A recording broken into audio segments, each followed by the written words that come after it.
Bersama penerapan ganjil genap di 25 titik ruas jalan protokol Jakarta, mulai diberlakukan uji coba pada hari ini, Senin 30 Mei 2022. Penambahan titik lokasi ganjil genap dari 13 titik menjadi 25 titik ini diterapkan dengan alasan volume lalu lintas Jakarta yang semakin padat. Jam operasional ganjil genap dimulai pada pagi hari pukul 6 hingga 10 waktu Indonesia Barat dan sore hari mulai pukul 16 hingga pukul 21 waktu Indonesia Barat yang berlaku Senin sampai Jumat. Ganjil genap tidak berlaku pada hari Sabtu, Minggu, dan hari libur nasional. Sementara untuk sistem penilangan kendaraan ganjil genap nantinya akan dilakukan secara elektronik di 12 ruas jalan dan sisanya secara langsung setelah berkoordinasi dengan Ditlantas Polda Metro Jaya.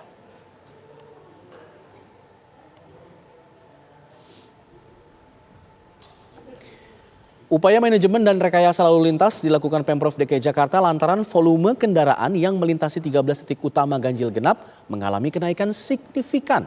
Tidak hanya volume kendaraan yang meningkat, namun kecepatan laju kendaraan juga berkurang sehingga membuat produktivitas warga menurun. Membandingkan volume lalu lintas sebelum libur Lebaran, di 18 titik utama lokasi pemantauan terdapat lebih kurang 2.090.000 kendaraan yang melintasi 18 titik tersebut. Nah, pasca libur Lebaran, kami kemudian kembali lagi menghitung, terlihat bahwa ada kenaikan signifikan yaitu sekitar rata-rata per hari 6,27% volume lalu lintas. Atau jika kita hitung secara traffic counting, itu total sebesar 2.222.000 kendaraan. Ada tambahan volume yang cukup besar. Dan dari hasil pengamatan itu juga untuk kecepatan lalu lintas di Jakarta secara keseluruhannya turun drastis. Akibatnya mobilitas warga itu terhambat dan menjadi tidak efisien. Akibat dari mobilitas tidak efisien tentu produktivitas masyarakat juga tentu turun. Nah, oleh sebab itu, agar mobilitasnya kembali normal, lancar sebagaimana sebelum pandemi COVID-19, maka kami melakukan upaya untuk manajemen dan rekayasa lalu lintas dengan sistem pengendalian lalu lintas, yaitu perluasan sistem ganjil genap. Seperti apa kemudian dampak perluasan ganjil genap di Jakarta yang dimulai hari ini? Rekan saya Tiara Harahap siap mengabarkan dari Jalan Salemba, Jakarta Pusat. Tiara, perubahan signifikan apa yang bisa Anda pantau dari perluasan kawasan ganjil genap ini?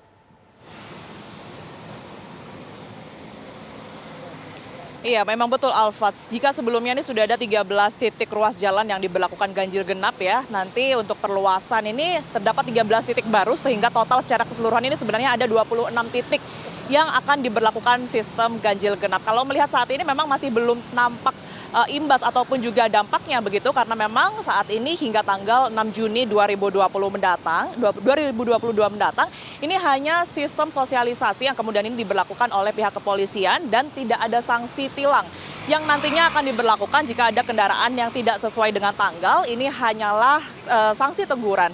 Nah, nanti pada tanggal 6 Juni 2022 setelah seminggu setelahnya atau hingga tanggal 13 Juni 2022 begitu akan diberlakukan sistem uji coba hingga pada tanggal 13 Juni 2022 ini akan benar-benar diberlakukan sistem ganjil genap pada ke-26 titik ruas jalan di mana pada hari tersebut setelah tanggal 13 Juni 2022 ini akan diberlakukan sanksi tilang sesuai dengan aturan yang kemudian ini diberlakukan.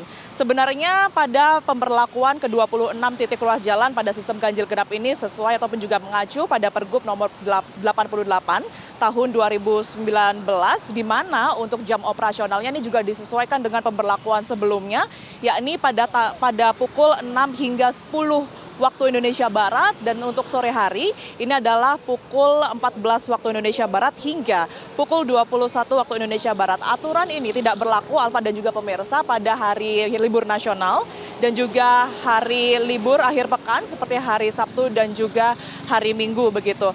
Nah, kemudian juga untuk ke-13 tambahan titik ruas jalan yang kemudian ini baru dilakukan perluasan. Ini adalah Jalan Pintu Besar Selatan, kemudian Jalan Gajah Mada, Jalan Hayam Wuruk, Jalan Majapahit, kemudian juga diberlakukan sistem ganjil genap di Jalan Medan Merdeka Barat, Jalan Suryo Pranoto, Jalan Balikpapan, Jalan Kiai Caringin, Jalan Pramuka, Jalan Salemba Raya sisi barat, kemudian juga Jalan Salemba Raya sisi timur, ini mulai Simpang Paseban hingga Simpang Diponegoro, kemudian juga Jalan Keramat Raya, dan terakhir di Jalan Stasiun Senen. Sebenarnya berbicara mengenai sosialisasi yang diberlakukan, kalau kami melihat memang masih belum banyak petugas yang kemudian ini disiagakan untuk kemudian ini memberitahu para pengendara roda 4 ini bahwa nantinya ataupun mulai hari ini diberlakukan sosialisasi dari pemberlakuan sistem yang sudah nantinya akan diberlakukan. Namun kalau kami tadi sempat berbincang dengan warga sekitar yang merupakan pengguna lalu lintas dengan berkendaraan roda 4, ini memang sebagian besar dari mereka memang sudah banyak yang tahu. Namun muncul pro dan kontra tentunya berkaitan dengan pemberlakuan sistem ganjil genap ini. Sebagian besar dari mereka ini menolak begitu ya, karena memang dinilai mereka ini semakin sulit untuk melintasi sebagian ruas jalan di Jakarta. Namun untuk yang pro ini memilih, memang mereka menilai bahwa sistem transportasi umum ini bisa menjadi solusi jika pemberlakuan sistem ganjil genap ini diperluas menjadi 26 titik sesuai dengan aturan yang nantinya akan diberlakukan pada tanggal 13 Juni 2022. Sementara demikian, Alfat, kami kembalikan ke Anda di studio. Tiara Harahap mengabarkan langsung dari Jalan Salemba, Jakarta.